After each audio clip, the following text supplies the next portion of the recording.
freedom of speech and the right to assemble, perhaps in the eye of the overzealous beholder when it comes to John McCain's campaign staff. Our third story on the countdown, while Mr. McCain was delivering, quote, straight talk at one of his open forum town hall meetings in Denver yesterday, things were getting closed down just outside. Ma'am, I need you to remove the sign. I was going to ask you once again. Thanks. Thank you. I don't understand why you're asking us to do this. Well, just because I've been asked to. You've been asked to? Yes, That's great. By who? By representatives of the Secret Service. You have two choices. You can keep your sign here and receive a ticket for trespass, or you can remove the sign and stay in line and attend this town hall meeting. Now, I want this. Are we all listening? Yeah. You're saying that I am trespassing on city property. No, he's saying you're trespassing on city property. Am I being arrested? Yeah. Removed. I don't know if I'm in custody. Court date is July 23rd. City County Building is ready back. We got our official escort. The unassuming protester is part-time librarian and former Denver Post reporter Carol Kreck, ultimately escorted off the property by 4 police officers. The 60-year-old woman was given a citation and a court date. But because librarians are trained democracy superheroes, Ms. Kreck did not stay silent for long.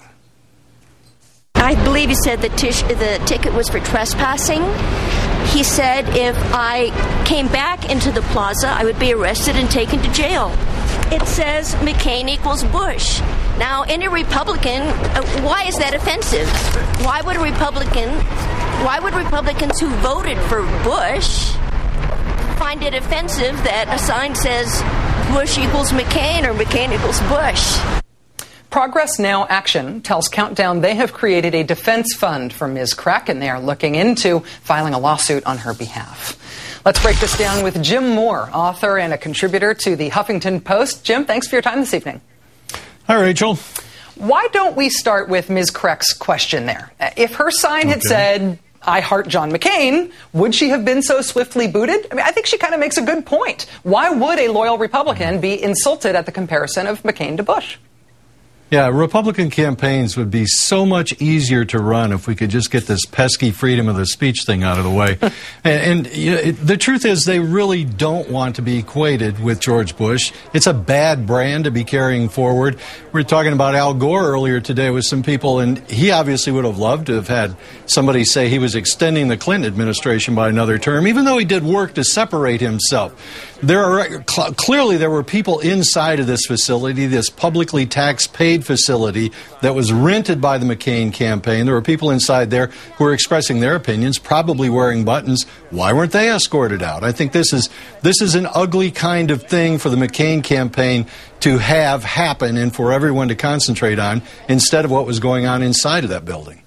Technically, the grounds of this Performing Arts Center in Denver are not public property. The center is, however, partially financed by tax dollars. Right. Regardless of all that, I mean, isn't the PR fiasco that has ensued here, and that won't go away anytime soon, as you kind of alluded to here, don't you think this fiasco is probably worse and more disruptive than anything Ms. Kreck could have done in her original infraction?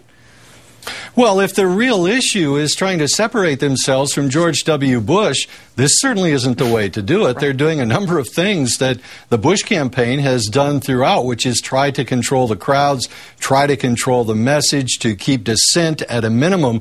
And this is almost rebranding themselves as the Bush campaign, except the McCain version of it. And so by doing this, whatever John McCain may have said inside of that building on that particular day, even if he were saying, $10,000 tax rebates for everybody, it still would have had to compete with the news of taking a 16-year-old woman and a couple of policemen, a couple of feet taller than her, taking her out of the facility and giving her a ticket for trespassing on something that is at least partially paid for by taxpayers. It's very ugly. Jim, David Korn, who writes for Mother Jones, a progressive magazine, says he suspects that McCain campaign aides are now screening media conference calls. He writes today that on more than one occasion he has been ignored or cut off on those calls. And, of course, there's McCain aide Mark Salter, who admitted about the new McCain campaign plane that members of the press have to earn a seat on that plane. In addition to this town hall meeting event now in Denver, are you seeing a pattern here that is a real break with the McCain of the past?